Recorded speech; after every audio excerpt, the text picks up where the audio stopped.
Good evening, one and all. On behalf of National Gallery of Modern Art, Bengaluru, Ministry of Culture, Government of India, I welcome one and all for today's talk, Bharat's Museums and Their Journey Towards International Standards by Professor Ambika Bipin Patel. Before that, I would like to wish one and all a happy International Museums Day. So, to introduce our speaker, Professor Ambika Patel is a distinguished museum professional, museologist, and academic administrator with over 2 decades of experience in museum studies, archaeology, and cultural heritage management. She currently serves as Dean of Faculty of Fine Arts, Director of Maharaja Ranjit Singh Institute of Design, and Head of the Department of Museology at the Maharaja Sayajirao University of Baroda, Vadodara, India, holding a rich interdisciplinary academic background with a PhD in archaeology and ancient history and multiple master degrees in museology, tourism management, and archaeology. Professor Patel has built a career at the intersection of academic research, museum curation, education, and leadership. She is the president of ICOM India, International Council of Museums, and has served in several key international and national capacities, including as a board of member of ICOM, ASPAC, Secretary of ICOM India, and Secretary of Museums Association of Gujarat. Her contributions have been recognized through numerous international fellowship and prestigious institutional affiliations, including with the Metropolitan Museum of Art, New York, Victoria and Albert Museum, London, and Smithsonian Institute, USA. Professor Patel has authored books, published extensively in national and international journals, supervised PhD research in museology and archaeology, and coordinated multiple national seminars and workshops focused on conservation and museum practices. She has also played advisory role in significant national projects such as Statue of Unity Museum, Smritivan Earthquake Museum, and virtual museum initiatives of Government of Tamil Nadu. Deeply engaged with museum education and accessibility, Professor Patel has curated several exhibitions, led collection management initiatives, and designed inclusive museum education programs in schools and special need audience. With an exceptional blend of scholarship, leadership, and commitment to heritage preservation, Professor Ambika Bipin Patel stands as a leading voice in museum and cultural heritage sector, both in India and international. So I take the pleasure to welcome Ambika Madam. Madam, welcome and wish you happy International Museums Day. Thank you, Darshan, and thanks to NGMA. And I take this opportunity to whomever joining us online, wishing a wonderful International Museum Day.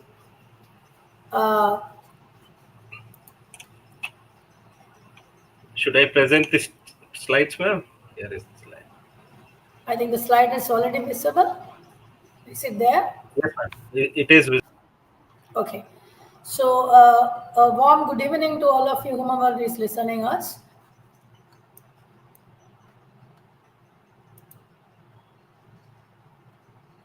Darshan, I think if it is short, it is easy, then I can see the points. Otherwise, the image is hiding the snippet points. Okay, thank you. So we are today on the eve of the International Museum Day. We are there to look at the museums in India. Bharat Museum, Bharat ka museums, हमारी संग्रहालय, उनकी journey, and how we are looking towards international standards. Yes, of course, Indian museums are on a path of drastic change now. We India, Bharat emerging as one of the very strong soft power as far as cultural heritage is concerned. And when you look at our museums in India, the museums are definitely on the path of growth, and then technology is playing a big role in all aspects of our life, equally applicable to museums as well. Museums are embracing the developing and they are leveraging the technology, the evolving technology, which is now taking the central role of many of the museum activities.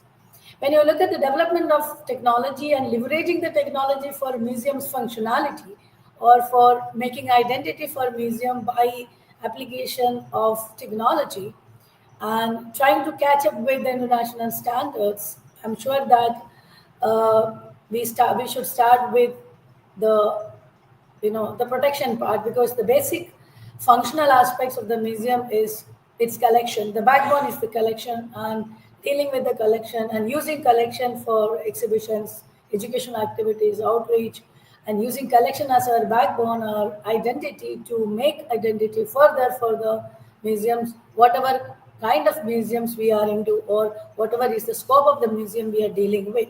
So looking at that, of course, Indian museums are now taking advantage of the technology, advanced surveillance for protecting their collections. When I say advanced surveillance, surveillance for visitors, surveillance for looking at the behavior pattern of the dynamics around, at the same time security measures of the collection. So protecting the collection in terms of application of technology at differential levels.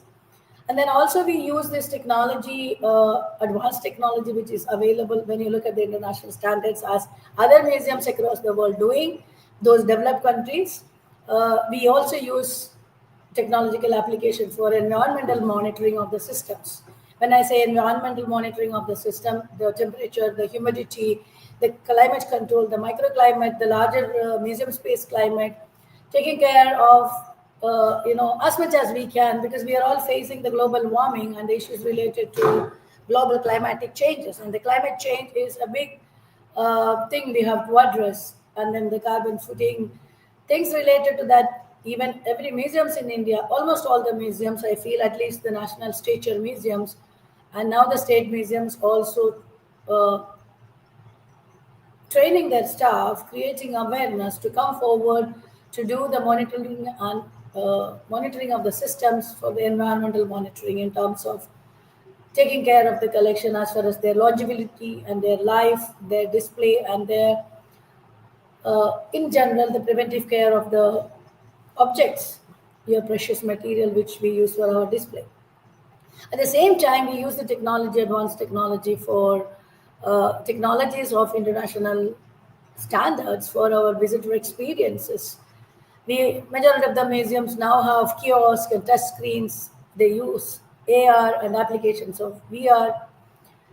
And also in many of the museums, if you go to, I think, the Kalika Museum in Ahmedabad, the Textile Museum, the museums, many of the museums have the smart lighting systems where how much light is needed for specific kind of collection. When I said Calico Museum, because they have the textile collection, textile being the organic, will be badly affected if it is exposed to light for a longer time. So when the visitors are moving, then the lights come, and also smart lighting in terms of light management. Only the enough amount of light which comes as far the Lex meter is concerned, the measurement of light is concerned. So limited exposure and exposure whenever is only needed. Managing our lighting systems with the best possible manner that many of our museums are doing. So when we look at the journey of our taking care of the objects, our visitor experiences, as well as clubbing both, monitoring the environment, taking care of the object at the same time, vice versa, and also giving an experience to the visitor, even through smart lighting system, is also taken care of by many of the museums in India.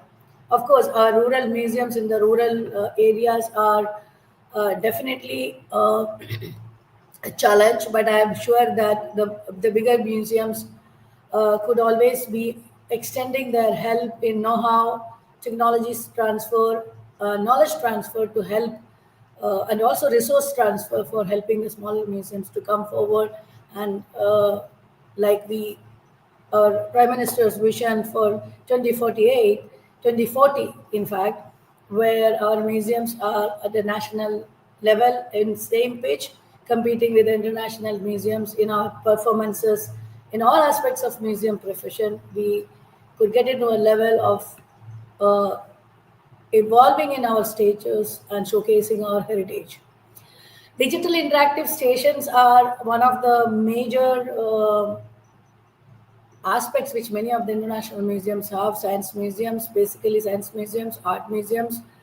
I think these are few things where has already introduced to Indian museum as well, where a level further, just they are not only just kiosks, but they are providing digital interactions, layers of information through pop-up windows coming. So deep digging into various multi-dimensional, multidisciplinary perspective of object-related meanings, connections, context, cultural association, all things can be done to digital interactive stations. I think these are few things which is seen internationally, but even in our museums, majority of the museum, we are also now getting into in a different way. We are not under the Eurocentric model, but competing using certain applications and technology to make our visitors get the best experience is very much necessary. I think we are almost on the path and we are doing the best, even though our demography on the population is very high,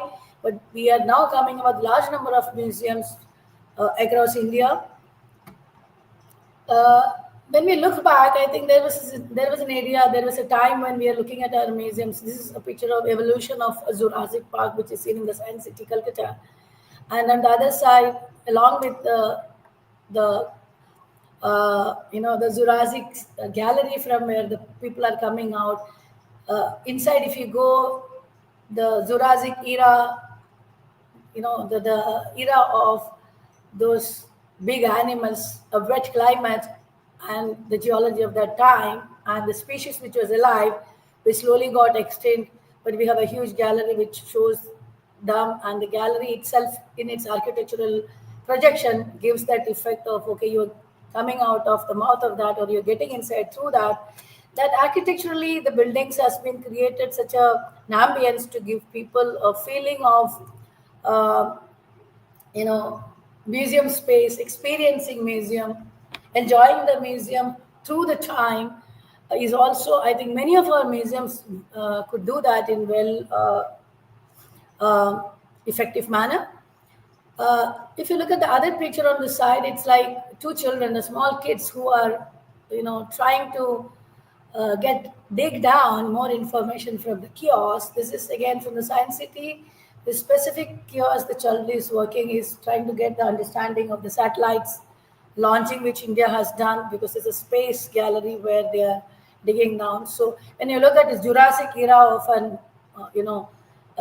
Miocene era, or maybe a Jurassic era of a geological time bracket, and then you look at the space era, the spaceships and information related to it, our museums are able to provide both large scale, real size information, at the same time also the information from the space. Where are we going? What is the next generation could, where the museums could take the next generation, how museums could provide the informal education to this varied segments of the society, right from small children to the elderly group.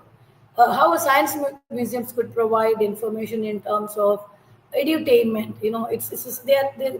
They're learning, but learning through entertainment. So the new terminology, what we look at, the edutainment is done by application of technology in the best possible manner by majority of our museums, whether it is a science museum or a folk art museum or a modern art museum or maybe a multipurpose museum or maybe a textile museum or maybe an archaeological museum, anthropological museum, however and whatever.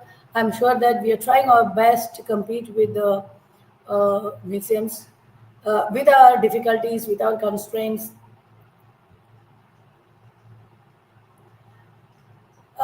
Here comes digital experiences, because when we talk of digital, digital is varieties of thing what digital could bring you. Because nowadays we are all having the digital, the handset in our hand, where the mobile takes you to wherever you want, deep diving into the cultural spaces. So this actually shows an art display, sculptural display in one of the museums across the world from US. Now, how a visitor standing over there and using a QR code to get more information about the artist, the conceptual idea of the display, and each object which is displayed, their layers of meanings, and developing a meaning between the visitor, a meaningful experience. At the same time, the meaningful experience take to a level of understanding, enjoyment. So a holistic experience by using the handset and the QR code, and making that into transforming the physical experience, physical space into a digital experience to understand the exhibition in a better way. So we are also in the path of this. But when we're thinking about the technological solutions to transform museum operations, what I said was basically we just talked about the collection, but visitors are backbone again, one of the other backbones. So visitor statistics, using technological solutions for understanding the visitor statistics. Also, we could use that for crowd management, how to manage the crowd to understand when are a crowd coming in, the traffic, the visitor traffic, the traffic flow, the days which you have more traffic. So all your technological solutions can integrate with other information, could bring in a better management perspective, better management of your spaces, your collections, and your people to give them the best effective engagement. At the same time, we can give more accessible to broader audience, because when you know which is the crowded date, which object has been visited by the visitor maximum, or which is the object has been catched maximum time from a visitor. So looking at all those things, even the visitor study become visitor profiling and visitor study become an important aspect of museum management as far as visitor management is concerned. So with that, the technological statistic data could be give us a better management, better understanding of how to deal with the people who comes to see our collection, the collection in our museums. I think many museums have now started looking at the visitor profiling, started visitor studies, making your collections more accessible to visitors. In that way, I think COVID has come with a challenge to us. It was a challenge, but I think majority of our museums took it as an opportunity, and we made at the rate home, museum at the rate home. Many museums have done online talks, webinar series, made their collections online available. Those museums who never had a proper inventory made their inventory possible, took that inventory into a digitally transformable platform where they could share their collections, show their collections with a proper inventory which has been developed. So online, offline, both, we have used that challenge to convert it to an opportunity to give, to make our museums reach out to people who are sitting at home. So reaching out the unreached has become a possibility for us, for many of our museums. So, and also at the same time, those could not make digital inventories. I think the challenge has given them an opportunity to think of it and make those inventory possible. At this point, I would like to refer to Jatan. I think this NGMA, Delhi, Bangalore, and Mumbai is on the online platform along with other international stature museums. So yes, of course, the Allahabad Museum, National Museum, and other museums, as well as the NGMA three branches, are online available on the Jatan platform, the national repository. So we have moved on to from our storages to an online platform where our collection could be seen, should be understood, or maybe researched. So I think, yes, of course, we are on a path of elevating ourselves and our museums to a stature which is definitely compatible with the international standards and competing with the international museums. Uh, yes, I'm sure that I'm sitting here in Baroda and talking to people whom are watching us, sitting at different places, and Darshan sitting over there and streamlining it, made the museum profession, the professionals connecting each other for a while through, application of technical solutions, integrating our technology into applications and management. So I think in this way, definitely we are on the path of uh, doing extraordinary, uh, appreciable, commendable work in our museum sphere, in our museum sector. I'm sure that all galleries of NGMA galleries at different cosmopolitan cities and many other museums do getting people into the gallery spaces, interacting, the interaction. So making our galleries are interactive spaces. I have seen some of the people working in National NGMA Delhi where the exhibitions have the audio tour, and tracking maps and different types of activities to enhance and to understand the displays, artist talk where the people comes. This is just a exhibition which we have done in our fine arts gallery in Faculty of Fine Arts, the Maharaja Sajirav University of Baroda. uh, we get our gallery, large number of exhibition coming to us. So we use this gallery space also for interaction with the visitors and the artist, where the artist is available to discuss about his work to the tourists, to the visitors, the gallery visitors. I think this kind of a human interaction makes it, one-to-one interaction makes, though we are talking about technology, but the interaction, one-to-one interaction in the real time, at the real space, is also one of the things what I think we are efficiently doing in our museums.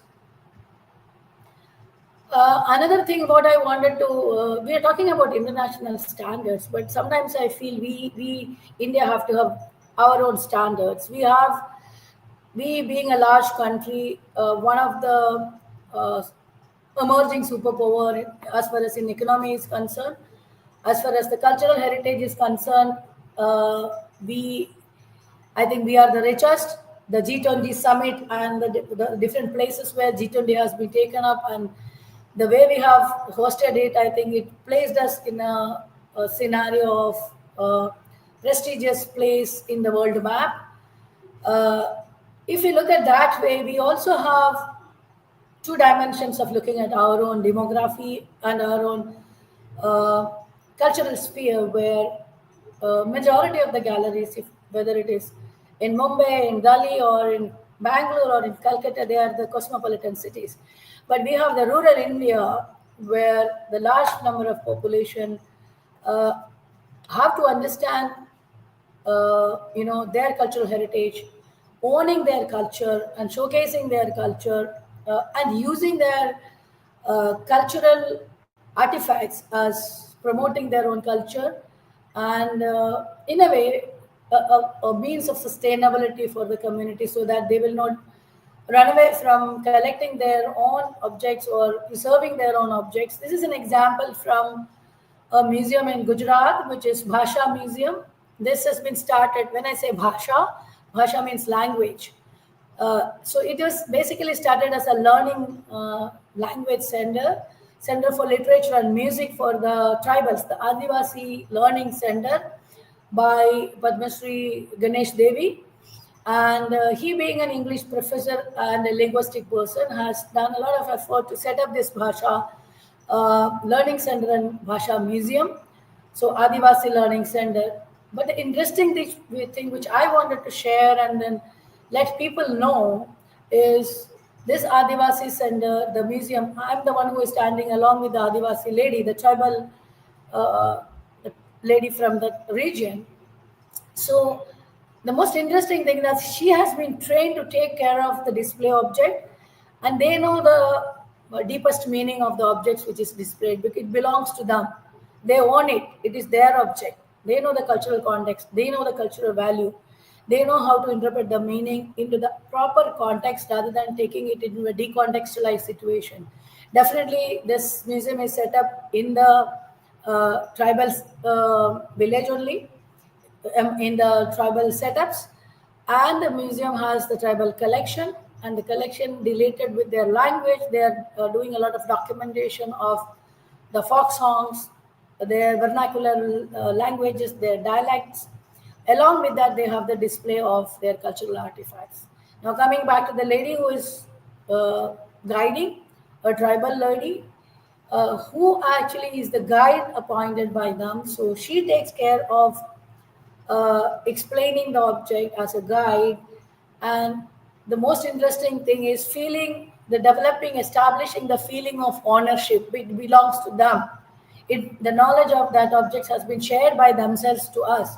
So the indigenous wisdom, indigenous knowledge, and owning the cultural heritage, what belongs to them, explained by themselves, is one of the biggest model I think we could showcase. Internationally, if you look at many museums, the international theme this year is fastly growing the museum world, but the same along with the shifting practices of the communities, how communities could bring into the fast development in the museum sphere. So when you look at that, I think India has wonderful examples like this. I'm showing only one. There is many museums in our rural spaces, whether it belongs to Assam, whether it belongs to Gujarat, whether it belongs to Orissa, whether it belongs to Bengal. Uh, in our regional spaces, we have large number of museums uh, functioning at different levels and different perspectives. What we need to bring in is bringing the ownership, getting the people of that region to know, have understanding of their own objects, giving them a participation, making them owner of what they have, and then communicate that, by which they get economic empowerment, upliftment in their cultural values of connecting with the rest of the world. I think we are doing this also, as many museums across the world do for their communities, but we also doing. But maybe we need to sit down and do a compilation of what is happening in the rural areas of rural museums of India. Data has to be generated, and then possibly I think we have the best international standards for connecting our communities with museums at the rural setups. Uh, Sorry. Another example which I wanted to share is knowledge transfer. I'm taking another example from Gujarat. Why I'm taking these examples? Because these examples are the one which I closely worked with, and I have first-hand experience of myself looking at the transformation, the the change, what had happened. So, if you look at the first picture, I'm sure that you may be able to see the picture where three elderly ladies are conversing with the curator, the trustee member. This is a museum called Kalaraksha from the desert part of the western part of India, from Gujarat, bordering with Rajasthan. Now, this community, there are large number of pastoralists. Pastoralists are those people who, keep moving, and they're absolutely depending on their cattle rearing. This community is very much uh, known for their embroidery, different types of embroideries and uh, stitches, which is unique for different communities. It means each community will have certain kind of stitching, certain kind of embroidery, which is their identity. So, in due course of time, since the younger generation is moving into jobs, moving their interest into joining industries and other kind of jobs, the craft, the tradition, which is on the verge of dying. Now, the museums have come forward to help this community to manage the knowledge transfer to the younger generation.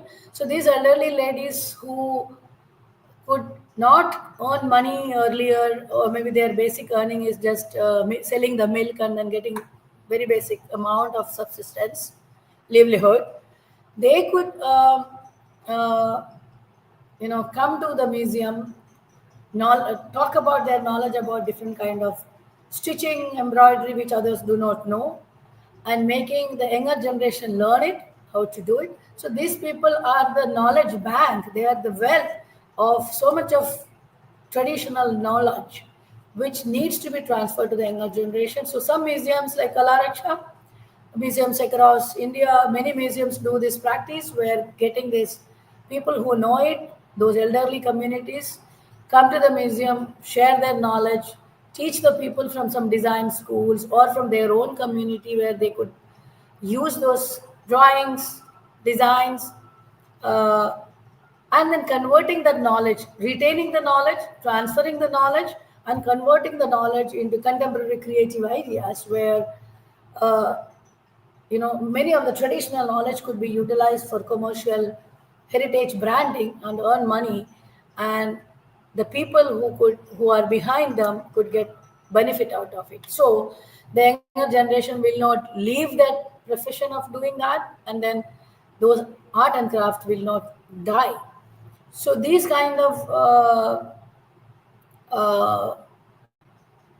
experimentation, this kind of support system has been developed by many museums to support the communities in the rural areas. If you look at the desert of Rajasthan, or if you look at in the coastal part of Orissa, or near to that, or maybe the hilly track of Deccan, there are small museums where possibly could do this kind of work. And if you see their products in the last picture, what you see over here, there are huge wall hangings and table mats where the snake and ladder game. So there are board games which we have earlier did, the Ludo or other kinds of games. We wanted wooden boards. They were the board games. Now converting these board games into textile surfaces and using those textile surfaces for as wall hangings or maybe table mats where people every day look at that. So those traditional games and things which slowly disappearing come to the life of in the front rooms of people who could afford it, and also use it for teaching the next generation to play those games, but making that possible through the traditional stitchings, the embroideries that makes the columns, the boxes complete. So looking at the traditional designs and moving on to a commercial product which still retain the heritage value and the traditions of a region, a community. I think this is one of the most wonderful thing what India is doing, what India could compete with international communities where the heritage goes to maybe 300, 400 years, but we have 4,000, 5,000 years of story. We take ourselves to 4,000, 5,000 years back of the Indus time, where we have the Indus Valley sites in India. We have got evidences of variety of designs and textile impressions and the metal and other things. So our heritage history goes back so much ancient. I think we have tremendous amount of potential, tremendous amount of time span where we can project and to compete with other museums across the world to bring our standards through this kind of activities, making that as landmarks, or our efforts are the standards for others to follow. So let's set up our own standards as the international standards, or the other museums can look at us and then use our models and our activities as one of the activity they could do. And also, I think these all museums across the world do for serving the specially able children. So, in the picture, this is when I say this, I'm showing specifically why I'm showing, because I'm heading the Department of Museum Studies, the Maharaja Sahajirab University of Baroda, the small department of museology where we are training future curators, museum professionals, gallery assistants, project managers, startup museum professionals. We train our children, our students, the master students to take care of and serve the needy. When I say needy, the special able children who need our attention, who need our help, and then bringing them from the marginalized world to the mainstream where we, the museum professionals, give certain kind of activities to help them. So the picture shows autistic children who are doing some sketching, and they also do a lot of touch and feel experiences on artifacts which has been recreated from the original objects. The original object has been casted, and then we are not giving the original objects, the casted objects has been given to them for touch and feel. So using this kind of objects to create a feeling of enjoyment. We are not evaluating them here. The experiences, what we are giving is inclusion. We wanted to include this communities, especially able, autistic, physically challenged, people with hearing, difficulties, uh, blind, visibly challenged people, children, different kinds of activities to help them to use the museum spaces and make them feel that museum is for all. Museum is accessible to everyone in the society, all segments of the people in the society. We make our museum spaces more and more inclusive, which international museums are doing. So we are also at par with international standards. We are providing, even a small department museum in a university could provide this facility. Definitely, I'm sure all our museums could do this. Many museums are doing with their collection, bringing the collection close to the marginalized segments. There are many marginalized segments. I'm touching only the specially able children. So there is another standard which we are also touching, uh, which has been otherwise done by the international museums.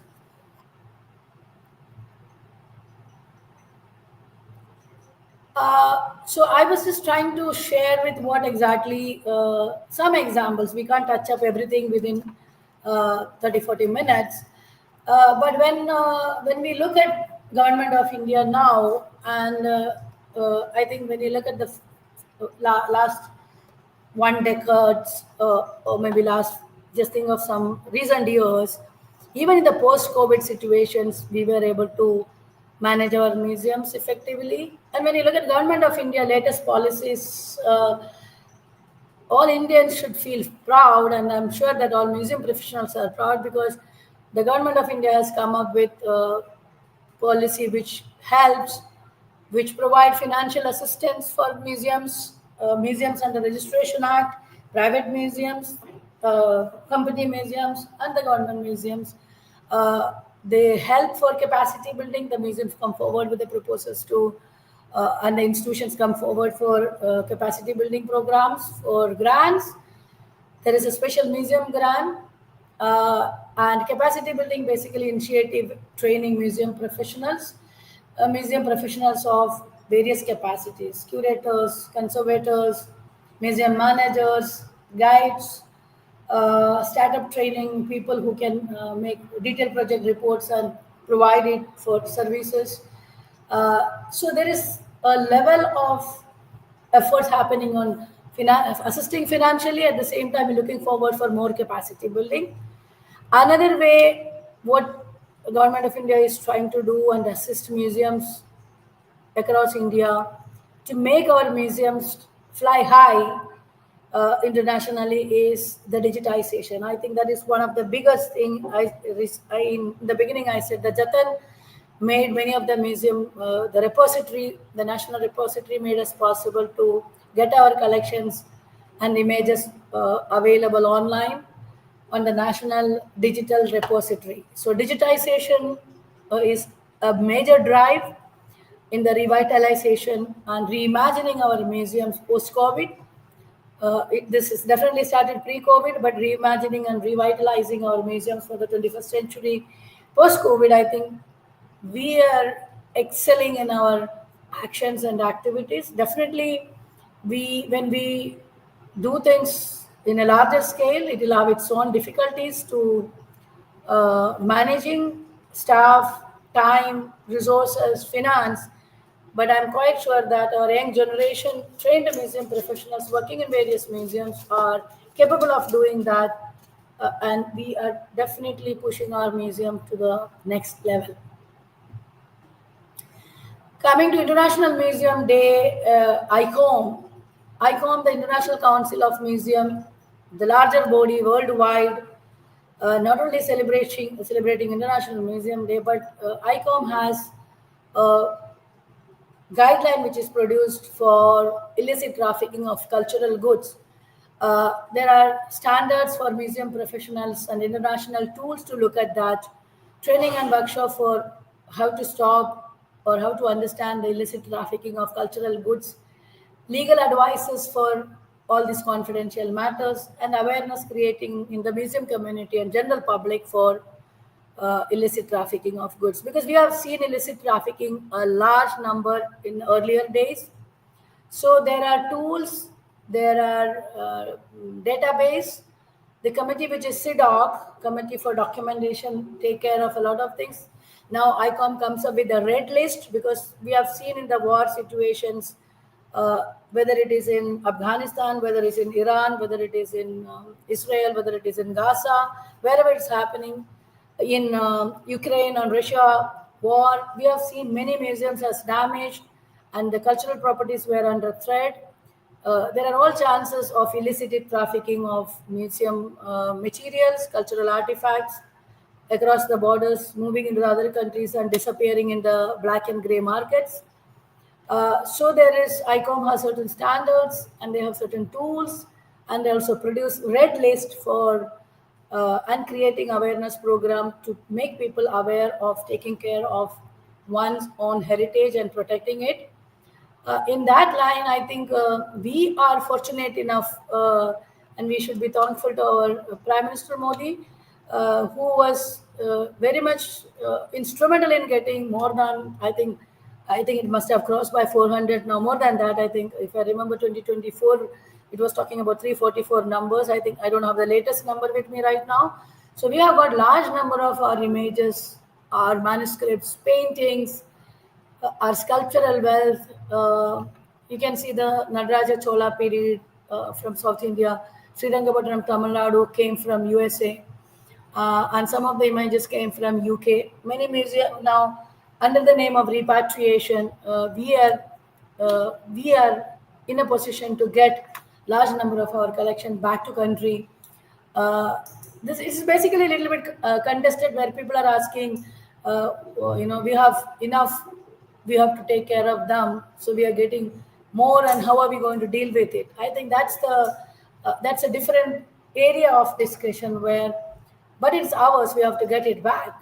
At the same time, we are doing our best to take our museums to the next levels as far as documentation, storage systems, online access, online collection management, exhibitions, traveling exhibitions, displays, education activities. I think in all spheres of museum profession and activities, Indian museums are doing the best. Bigger museums are helping smaller museums.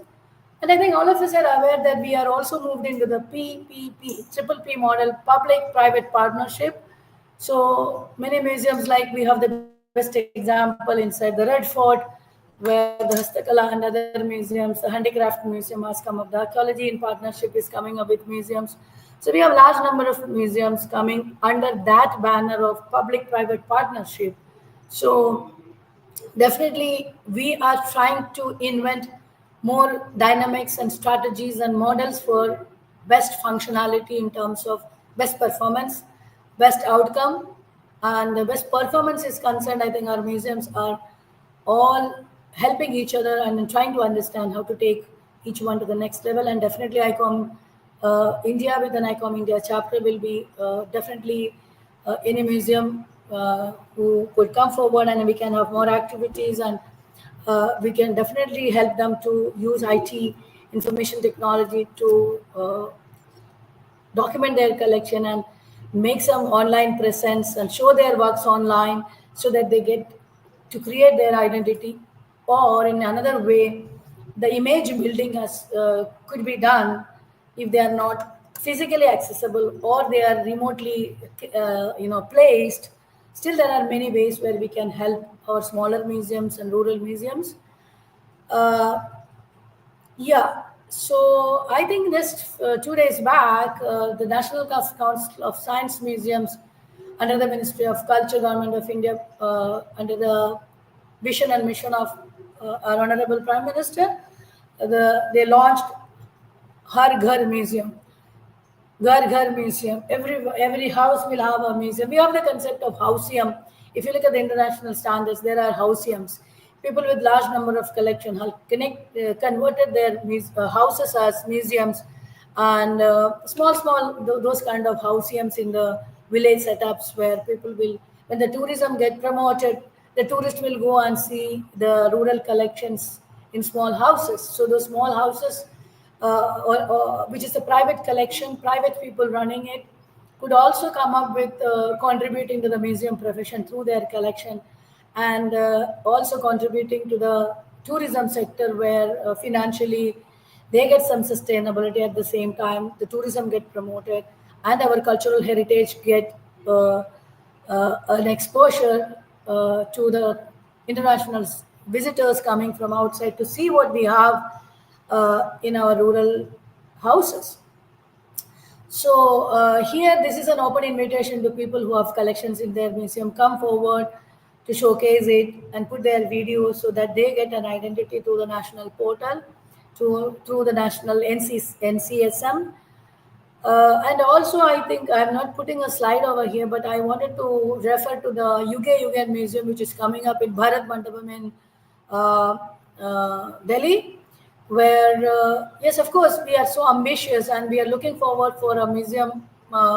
We have the National Museum of the National Stature, but Yuge Museum coming up with the cultural heritage of India, the cultural ethos of India, the cultural artifacts of India, the value system, the traditions, the culture, the performance. I think the holistic representation of India through Bharat Mandapam will be the largest museum, having the largest space as far as the square meters are concerned, as the museum area space. I feel, yeah, we are definitely going to play a big role, and I think also India is now bidding for many international cultural events. After G20, I think we have definitely gear up for taking up international events to India, and I'm sure, and then I think ICOM India possibly could try for getting international events to India, where the international conferences for museum sector, for tourism sector. So the international community coming to India, and we brand our cultural products, whether it is through, not only through the places located in the cosmopolitan cities, but I'm sure that we will be able to take our, the people who are coming to India to see India, revisit India, and visit India, and reimagine India to a level where our rural areas also getting enough attention. And I'm sure that this is definitely will be possible. Uh, and I think each museum professional has to work hard, and then we have to take up this challenge as an opportunity to do the best, bring our ghar, every museum to the forefront, and also our rural museum to the forefront, and the chain of museums under different, you know, different umbrellas, like, under cultural ministry. I think we have great potential. We have people now, trained people for the profession, the museology trained people, and also, you know, the technology is in our hands, and our people are trained, and I'm sure that we have a uh, pretty promising, excellent future in coming years as far as museum sector is concerned. Our growth, our expansions, our visibility and presence in the international scenario, I'm sure that we are going to play a major role in museum sector as well. So I take this opportunity once again to wish all whomever listening to us wonderful International Museum Day 2025. And yeah, so the coming year, let the museum profession and the museums grow in the fullest manner, and let the museum sector also make a big difference in the cultural space. Thank you, and thank you so much. Ma'am, thanks a lot for your, I mean, it was a very vast covering of the entire, India. So, and taking us through different museums and also how the museum works and what is the potential of the museum, and also how India is capable, or it has a rich culture and connect to become a museum itself.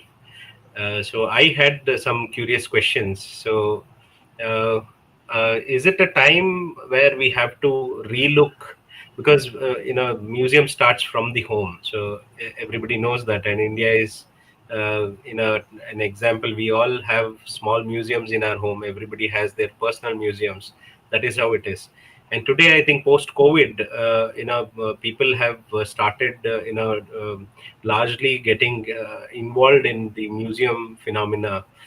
So my question is there a time where we have to relook about the museums, because the ideology of museum itself, I think my observation says people have developed a different notion about it. So can you throw some light on it, ma'am? Darshan, when you ask me, it's like we all had collections in our personal collections, and then I think every household will have some collections, but we never, maybe our people never have looked at it as projecting it as a mini museum, or using that for projecting our culture rather than holding the position. So possibly the perception has changed. When you say relook, I think the concept of houseum was there since long, many years. And in India also, we have large number of house museums, as houseums has come up since last 10 years. And I know some personal collectors who have been using these houseums extensively for tourism promotion in some of the smart cities, which has been now also already dedicated the smart city status. And in Ahmedabad, which has become the UNESCO World Heritage City, I think there are many houses of houseums. They designated houseums, and they are the stopovers for in different circuits of the tourist packages. So I think the relook is already done. So what is needed is maybe an expansion, or maybe trying to look at some of the customized practices of how could unify them, how many of them are there, and what is the scenario now emerging out in various cities, and how could this connect with how the rural urban connections could be developed in terms of the museum sphere. I think these are the areas possibly we really have to work and have proper data to balance and blend our existence, basically. Yeah. So one I more hope question, ma'am. I hope I don't know, I could answer you properly.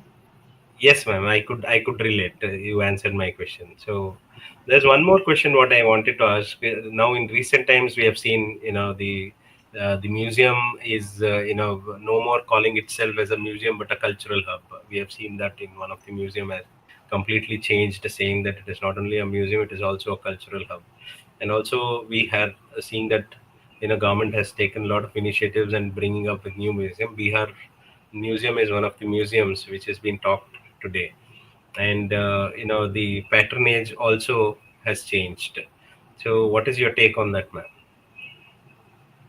Uh, I really did not get you actually. What is the question you want to ask? Like patronage definitely changed. The Yeah. conventional idea of, remaining only museum has changed for some. Yes. So Yes. Yes. Yes. they say that, it is no more a museum, it is a cultural space. But also, when we say it is a cultural space, there is a lot of things which gets dissolved. I mean, the entire museum structure itself comes to a halt at a point when it becomes a cultural hub, and the entire focus of the museum shifts. So I thought, let me ask you, what is your take on it? Yeah. I mean, it is a Yeah. contrast. We see Bihar Yeah. Museum, which is Yeah. Please go ahead. the Bihar Museum, which is again, it is a new initiative to be a dynamic space. I mean, it is a contrast of museum and a cultural space kind of thing. So how we look at, small community museums engagement. So our focus and working towards, this Yeah. new identity. Yeah, I in fact was I actually have removed that Bihar. I had the Bihar Museum slide in the this thing because see when you look at the Bihar Museum, since you have picked up that example, let me take that itself for answering back. Yes, of course. When you look at the new structure which has come up, because it the new structures what we are constructing is definitely looking at those international standards when we say the effect of climate change, the effect of sustainability, the green structure. So the structure has been created to, you know, to look at all those SDG goals of UN. Uh, but we may have some structures which we will be building up like this, but we have the large number of structures which is already existing. If you look at, that's why I took the example of Red Fort, where we have Red Fort. Uh, we adapted that structure into a museum space, which was a military, station. So you are translating certain architectural structures into a museum space through usage and adaptability, where we are reinventing the spaces and remodulating the spaces to match with the museum standards. So there, yes, of course, the collection is there. The traditional things are already always there, but we are trying to use more spaces, which is modulated into a museum space, and which become a space for dialogue, a space for people to come and sit and then have all sorts of engagements. Uh, so it becomes a hub, cultural hub. Their events are happening, discussions are happening, people are moving. There are demonstrations and immersive experiences where visitors can get into and then get more visitor engagement and experiential based spaces. So our museums are becoming more experience based, experiential learnings, spaces for experiential learning. And that's why it will become, we are slowly changing, we are growing, we are not going out of our major functionality, because our collections are our backbone. Our exhibitions are our main functional dimension. So keeping those main functionality alive, expanding to a horizon where other needs of the society could be taken care of, whereby the museum will not become a static place or maybe a very isolated space, where it becomes a dynamic space. It becomes a happening space where otherwise traditionally a museum possibly will not be able to do. So it's a kind of efforts where bit of transformation is done, experimenting with that. If you look at Bihar Museum, an open space in Bihar Museum with a Gupta huge utensil sculpture installation, with all those vessels, and it is surrounded by glass and put up with the white stones, giving a space where anybody could just stand and look at an artwork and a peace of mind. Where in the other side, you have the Didasganj Ekshi inside the gallery, where you are looking at a Mauryan sculpture and looking at the sculptural talent, the monumentality, the style of an era.